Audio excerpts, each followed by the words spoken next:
किसी अंग की मांसपेशियों का पूर्ण रूप से कार्य न कर पाना पैरालिसिस या लकवा मारना या पक्षाघात कहते हैं।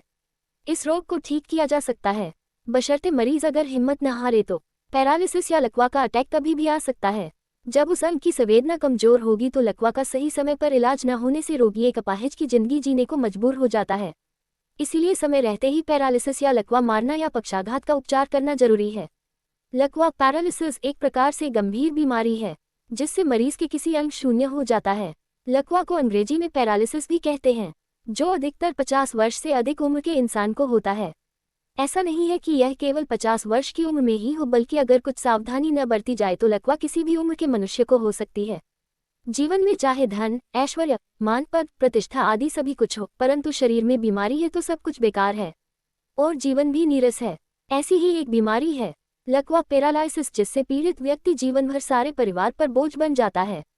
शरीर के किसी अंग का लगातार अधिक समय तक दबे रहने से भी लकवा हो सकता है।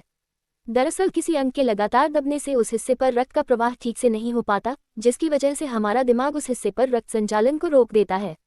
रक्त संचालन रुकने के बाद उस हिस्से पर तंत्रिका तंत्र भी शून्य हो जाता है और हमें लकवाग्रस्त जगह शून्य होने की वजह से एकदम भारीपन लगता है। अम्लीय पदार्थ के सेवन से रक्त पर अम्ल की मात्रा बढ़ जाती है, जिसकी अशुद्धियां धमनियों रुक जाती है और उनमें रक्त प्रवाह बाधित होता है और लकवा हो जाता है। कभी कभी ज्यादा तनाव में रहने से मस्तिष्क में खून जम जाता है, जिसके कारण पैरालिसिस होने की संभावना बढ़ जाती है। इसलिए ज्यादा चिंता या तनाव में नहीं रहना चाहिए। लकवा होने पर मरीज को तुरंत 1 चम्मच शहद में 2 लहसुन मिलकर खिलाएं। इससे लकवा से छुटकारा मिल सकता है। कलौंजी के तेल से लकवे वाली जगह पर मालिश करें, जैसे किसी का मुंह टेढ़ा हो जाना, आंख का टेढ़ा हो जाना, हाथ या पैर का टेढ़ा हो जाना या शरीर किसी एक साइड से बिल्कुल काम करना बंद कर दे। ये सामान्यतया पक्षाघात की पहचान है।